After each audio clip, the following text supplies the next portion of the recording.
Hello dear students, मैं चैन sir इस channel पर आपका स्वागत करता हूं। इस वीडियो में मैं आपके लिए लेके आया हूं आपके जो पॉलिटिकल साइंस का जो चैप्टर फर्स्ट है इक्वलिटी इन इंडियन डेमोक्रेसी, इसका जो कंप्लीट जो एक्सरसाइज के जो सोल्यूशन है आपको इस वीडियो में देखने को मिलेगा। तो मेरे साथ इस पूरे वीडियो में बने रहिए। फर्स्ट जो क्वेश्चन आपका इस चैप्टर से आता है आपका चूज द करेक्ट ऑप्शन, इसमें ए नंबर का है आपका कि जो every citizen is treated equally in society which is, वो जो सोसाइटी जहां पर इक्वल जो ट्रीट किया जाता है सिटीजन को, तो वो ऑटोक्रेसी होता है, डेमोक्रेटिक होता है, या फिर आपके जो ड्रामेटिक होता है तो वो होता है आपका डेमोक्रेटिक। सो आपका सेकंड इज राइट आंसर हो जाएगा। देन बी नंबर आता है आपका in a democracy all citizen are treated which, democracy में ऑल सिटीजन को किस तरीके से ट्रीट किया जाता है, तो सस्पिशियस एंड डाउटफुल, या फिर विद इक्वलिटी एंड डिग्निटी, या फिर आपके विद ब्रूटली और ऑफ रेस्ट। तो यहाँ पर राइट ऑप्शन आपका सेकंड हो जाएगा। डेमोक्रेसी में सभी सिटीजन को इक्वलिटी और डिग्निटी के साथ ट्रीट किया जाता है। देन नेक्स्ट आता है आपका सी नंबर का, equality is when every citizen get an opportunity to, equality में एवरी सिटीजन को क्या अपॉर्चुनिटी मिलता है, practice their religions steal and rob the poor, या फिर फॉलो देयर वो रूल्स एंड लॉज। तो यहाँ पर A is the practice their religions, जो है आप अपने जो रिलीजन को उसको प्रैक्टिस कर सकते हैं, इसकी अपॉर्चुनिटी आपको मिलता है। देन नेक्स्ट आता है आपका डी नंबर का कि जो Martin Luther King led the civil rights movement in, कहां पर, बर्मा में लेड किए थे, इजिप्ट में, या फिर आपके यूएसए में, तो उसने कहां पर किया था, यूएसए में जो है उसने लीड किया था मार्टिन लूथर ने। देन लास्ट जो आपका एमसीक्यू क्वेश्चन आता है, the mid day meal programme allows each child to, क्या miss school and have fun, या फिर आपके हैव मेल्स इन स्कूल, या फिर आपका have access to basic education.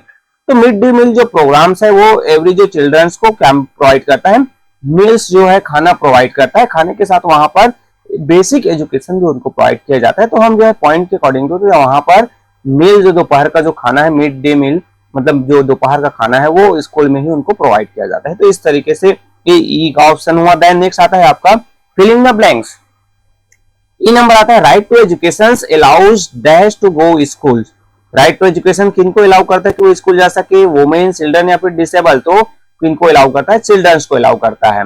Then second आता है बी नंबर का, in a democracy every citizen has the right to dash, क्या है, स्टेल, या फिर स्लीप, या फिर वोट। तो यहाँ पर राइट ऑप्शन आपका फिलअप में हो जाएगा वोट। देन नेक्स्ट आता है सी नंबर का कि fundamental rights provide by the constitutions of our country is the dash, इनमें से राइट टू इक्वलिटी है, राइट टू इनइक्वलिटी, या फिर राइट टू फाइट। तो हमें क्या मिलता है, राइट टू इक्वलिटी का जो फंडामेंटल राइट्स हमें मिला हुआ है हमारे कॉन्स्टिट्यूशन के द्वारा।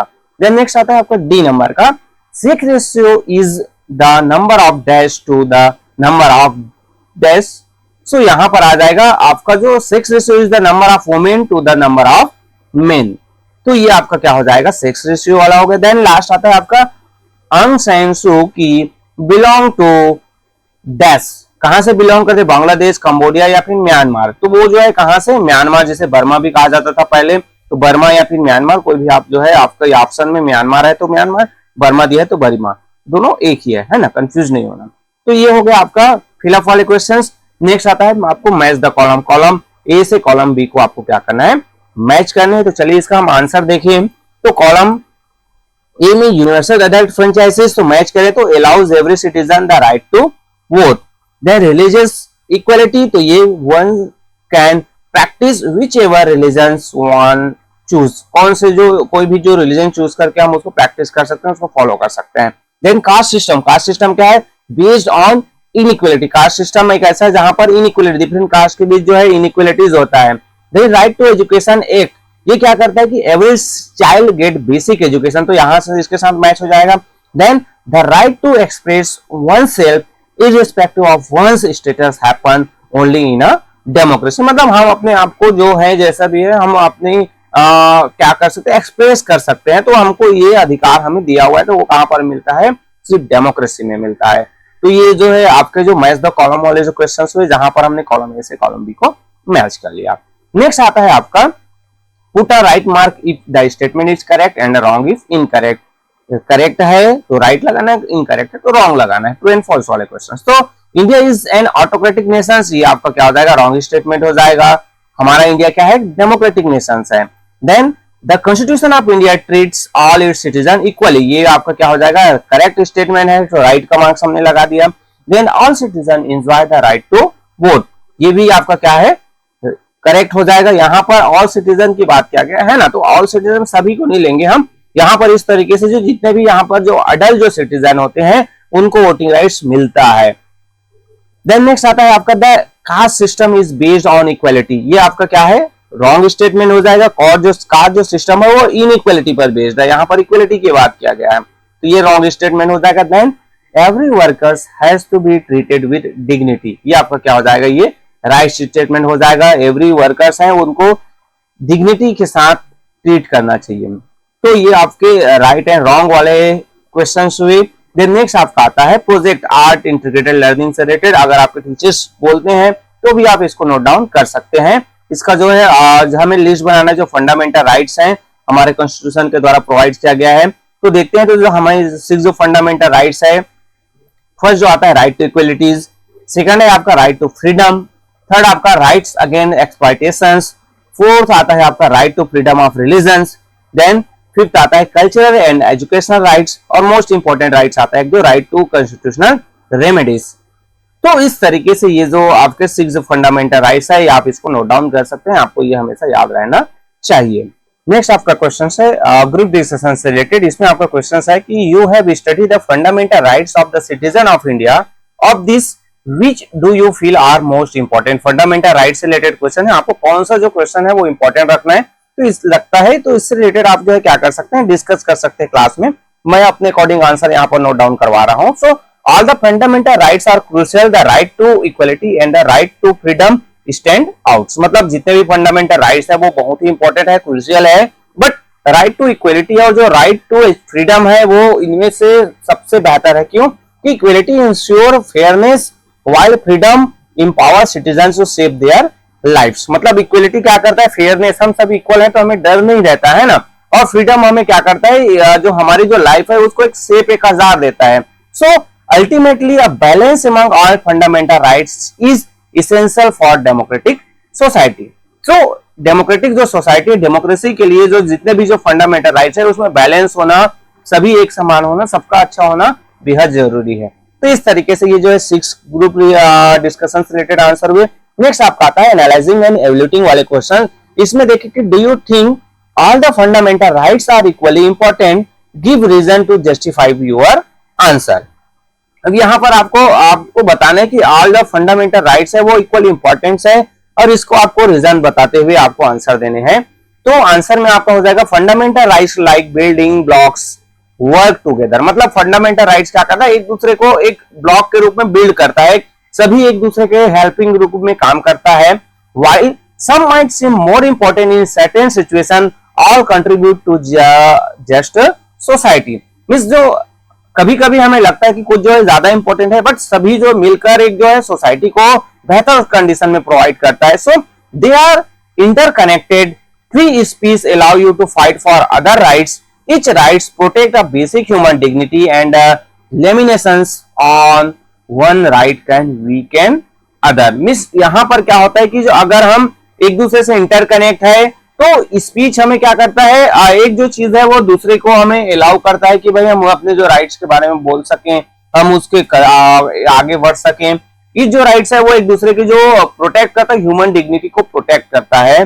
सो एक दूसरे को, एक जो राइट्स है वो दूसरे को वीकेंड कमजोर होने नहीं देते, तो ये पॉइंट्स हम नोट डाउन कर सकते हैं। नेक्स्ट आता है शॉर्ट आंसर क्वेश्चन, जिसमें आपको फर्स्ट क्वेश्चन मिलेगा ए नंबर का कि how important is the implementation of universal adult franchises. Universal adult franchises को इम्प्लीमेंटेशन करना क्यों इतना इंपॉर्टेंट है, तो आंसर हम देखें। So the implementation of universal adult franchises allows every citizen equal rights in the selection of a representative and thus have a say in the working of our democracy। Means importance इसलिए है कि जो हम the implementation of universal deference allows every citizen equal rights in the selecting of a representative, मतलब जितने भी जो लोग हैं कोई भी कंट्रीज के, उनको जो अपने जो रिप्रेजेंटेटिव सेलेक्ट करने के लिए इक्वल राइट्स प्रोवाइड करता है, and does have a say in working in our democracy, मतलब इसके माध्यम से हम हमारी जो डेमोक्रेसी है किस तरीके से काम कर सकता है उनको हम चूज कर सकते हैं, वहां पर हमारी वैल्यू भी होती है। तो ये फर्स्ट का आंसर हुआ। बी नंबर आता है make a list of various types of inequality that exist in society, हमारी जो सोसाइटी में कितने कौन कौन से जो इनइक्वालिटीज हमें देखने को मिलते हैं वो हमें नोट डाउन करने हैं। बहुत सारे होते हैं, कुछ जो पॉइंट्स मैं आपको यहाँ पर बता रहा हूँ। So the various types of inequalities that exist in societies are, कौन कौन से, racial and caste inequalities, second आता है आपका रिलीजियस इनइक्वालिटीज, थर्ड आता है आपका एजुकेशनल इनइक्वालिटीज, फोर्थ आता है आपका क्लास इनइक्वालिटीज, और फिफ्थ आता है आपका जेंडर इनइक्वालिटीज। तो नेक्स्ट आता है आपका what do you mean by constitution of India. अब कॉन्स्टिट्यूशन ऑफ इंडिया से आप क्या समझते हैं, तो आंसर हम देखें तो constitution of India recognise all citizen of India as the equal and has based on us the same rights irrespective of religious, caste, class, economic and educational background। Means हमारा जो कॉन्स्टिट्यूशन है, constitution of India है, वो हमें जितने भी जो citizen है इंडिया के उनको क्या करता है, इक्वली समझता है, इक्वल जो रिकॉग्नाइज करता है, सभी को जो है सेम राइट्स प्रोवाइड करता है, चाहे वो उसके कोई रिलीजियस हो, चाहे वो कोई भी कास्ट से बिलोंग करता है, कोई भी क्लास से हो, कोई भी इकोनॉमी से हो, या फिर कोई भी जो एजुकेशनल बैकग्राउंड से हो, सभी को इक्वल राइट्स प्रोवाइड करता है। वो हमारे कॉन्स्टिट्यूशन ऑफ इंडिया का बेस्ट पार्ट है। देन नेक्स्ट आपका डी नंबर आता है, how does the mid day meal scheme help poor children attend school regularly. अब जो मिड डे मील है वो पुअर चिल्ड्रन को रेगुलरली स्कूल अटेंड करने में कैसे हेल्प करता है, तो इसका आंसर देखें तो many parents who could not send their children to school due to poverty we are eager to get their children free nutritious foods and thus incentivize them to send their children to school। मतलब यहाँ पर हुआ कि जो भाई बहुत सारे जो पेरेंट्स हैं वो अपने बच्चे को सिर्फ इस कारण से स्कूल नहीं भेजते थे क्योंकि वो गरीब थे, क्योंकि उनकी जो भूख रहती थी, उनको खाने को नहीं मिलता था, तो वो अपने बच्चों को कमाने ले जाते थे। बट जैसे ही आपका क्या हुआ कि जो उनको जो न्यूट्रिशन जो वैल्यूज है, न्यूट्रिशन जो फूड्स है वो स्कूल में मिलने लगे, दोपहर में खाना मिलने लगा, तो पेरेंट्स जो है अपने बच्चों को क्या करने लगे, स्कूल भेजने लगे। पुअर चिल्ड्रंस है वो रेगुलरली स्कूल आने लगे। साथ ही साथ अब क्या हुआ कि उनको खाना भी मिल रहा है और इसी के माध्यम से वो पढ़ाई भी कर ले रहे हैं। तो ये इस तरीके से जो मिड डे मील स्कीम है वो पुअर चिल्ड्रंस के लिए हेल्पफुल रहा। देन जो शॉर्ट आंसर में आपका लास्ट जो क्वेश्चन आता है, list some of the countries where the fight for equality is going on.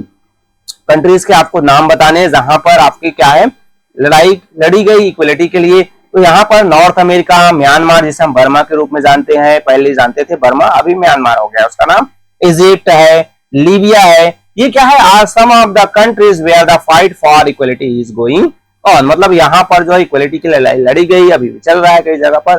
तो ये जो है आपके ई के आंसर हुए। देन नेक्स्ट आता है आपका लॉन्ग आंसर वाले क्वेश्चन।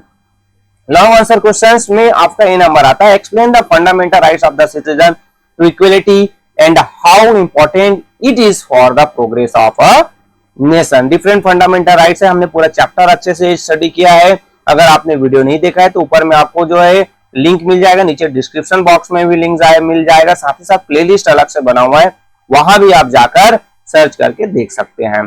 तो चलिए आंसर हम देखें तो we are all equal in eye of our constitution. मतलब हमारे कॉन्स्टिट्यूशन की नजरों में हम सभी क्या है, इक्वल है। First right that citizen of India enjoy is the right to equality. सबसे पहले जो राइट्स हमें मिलता है वो इक्वलिटी का है। This fundamental rights to equality include equality before law. और ये जो फंडामेंटल राइट्स है वहां पर क्या होता है कि हम जो है इक्वलिटी बिफोर लॉ, कानून की नजरों में सभी लोग क्या है, इक्वल है। It prohibit discrimination on the basis of religion, race, caste, sex और प्लेस ऑफ बर्थ। मतलब ये जो है राइट टू इक्वलिटी का हमें क्या करता है, वो प्रोहिबिट करता है डिस्क्रिमिनेशन, भेदभाव को हटाता है। हम पर किसी भी प्रकार का रिलीजियस, रेस, कास्ट, सेक्स या फिर प्लेस ऑफ बर्थ के आधार पर कोई भेदभाव नहीं किया जा सकता। It also provide equality of opportunity in employment. ये जो है हमें एम्प्लॉयमेंट अपॉर्चुनिटी भी प्रोवाइड करता है। और by ensuring equal opportunity we build stronger and the prosperous nation. और अगर हम इक्वल अपॉर्चुनिटी मिलेगा तो हम सब मिलकर एक साथ एक स्ट्रॉन्गर और प्रोस्पेरियस नेशन बना सकते हैं। तो हमारा जो प्रोग्रेस होगा क्या, नेशन का। तो इस तरीके से ये एक आंसर हुआ। देन नेक्स्ट आता है आपका B, describe the importance of voting as an expression of equality. अब आपको क्या करना है, इंपॉर्टेंस वोटिंग का आपको नोट डाउन करने हैं। तो आंसर देखें, the universal adult franchises is an important characteristics of any democratic society, मतलब जो यूनिवर्सल अडल्ट फ्रेंचाइजी जहां पर सभी को जो वोटिंग राइट्स मिलता है, जितने भी अडल्ट हैं उनको, तो वो डेमोक्रेटिक सोसाइटी का एक मोस्ट इंपॉर्टेंट कैरेक्टरिस्टिक्स है। The basis of this concept of universal adult franchises is equality. अब ये जो यूनिवर्सल अडल्ट फ्रेंचाइजीज है उसका मेन जो बेसिस है वो इक्वलिटी है ना, सभी को समानता की बात किया गया है। This allows every citizen equal rights in the selection of a representative and does have a say in the working of our democracy. ये जो क्या है, करता है कि जो जितने भी जो सिटीजन है उनको अपने जो रिप्रेजेंटेटिव सेलेक्ट करने की इक्वल राइट्स देते हैं उनको, और वो इसी के माध्यम से डेमोक्रेसी में क्या होगा, किस तरीके से होगा, कैसे जो है वर्क होगा, उसके बारे में वो डिसाइड कर सकता है। This is an important instruments of social equality, how people use it to their advantage is what makes it a powerful. और ये जो है क्या होता है कि जो हमारी सोशल जो इक्वलिटी, सभी जो लोग हैं एक समान एक लाइन में खड़े होकर वोट दे रहे हैं तो सभी को इक्वलिटी नजर आता है। साथ ही साथ पीपल जो है किन को चुन रहे हैं, किस टाइप के जो व्यक्ति को चुन रहे हैं वो इंपॉर्टेंट होता है, और उन्हीं के हिसाब से वो अपने आप को पावरफुल कर सकते हैं। तो इस तरीके से ये जो वोटिंग का इंपॉर्टेंस है। देन नेक्स्ट आता है आपका लास्ट जो है इस चैप्टर से related question answer C number का, कि how can gender inequality be address. हम जेंडर इक्वलिटी है उसको किस तरीके से बता सकते हैं, तो आंसर में हो जाएगा आपका women constitute a major part of the Indian population. मतलब हमारे यहाँ इंडियन पॉपुलेशन में देखें तो वुमेन्स है उनकी जो नंबर्स है वो बहुत ज्यादा है। The sex ratio is in favour of main, but जो सेक्स रेशियो है वो देखने को किनके फेवर में मिलता है, मेन के, मतलब नंबर ऑफ मेन्स है वो ज्यादा है और वुमेन्स के जो नंबर्स है वो कम है। फीमेल इन्फेंटिसाइड्स स्टिल एग्जिस्ट, मतलब हमारी सोसाइटी में अभी भी जो फीमेल इन्फेंटिसाइड्स है, मतलब महिलाओं के साथ जो भेदभाव, छोटे जो बच्चे पैदा होते हैं उनको मार दिया जाता है, कई जो बच्चे हैं उनको गर्भ में खत्म करवा दिया जाता है।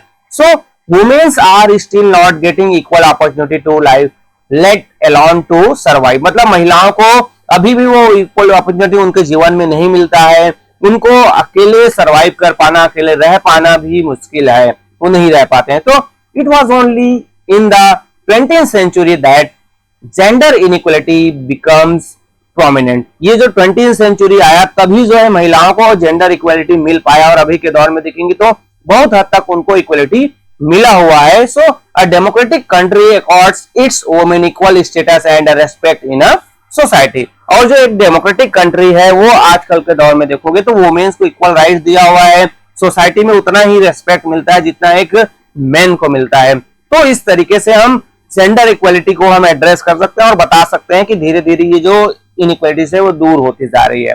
तो इस तरीके से यहाँ पर इस चैप्टर से रिलेटेड आपके जितने भी जो एक्सरसाइज के जो क्वेश्चन आंसर थे, आपके जो हेडेक था वो यहाँ पर खत्म होता है। होपफुली ये वीडियोस आपके लिए क्या होगा, हेल्पफुल होगा। अगर वीडियो हेल्पफुल है तो प्लीज लाइक जरूर कीजिए, ताकि मुझे पता चलता है कि आपके लिए जो वीडियो है वो क्या हो रहा है, हेल्पफुल हो रहा है। साथ ही साथ अपने क्लास फ्रेंड के साथ भी शेयर कीजिए ताकि उनका भी हेल्प हो जाए। कोई डाउट है, प्रॉब्लम है तो आप बिल्कुल कमेंट कर सकते हैं ताकि मैं उसका सोल्यूशन कर सकूं। और इस चैनल पर नए हैं तो चैनल को सब्सक्राइब नहीं किया तो सब्सक्राइब भी कर सकते हैं, ताकि इसी तरीके से हेल्पिंग वीडियो आपको आगे भी मिलता रहे। सो ओके, थैंक यू, मिलते हैं अगले वीडियो में।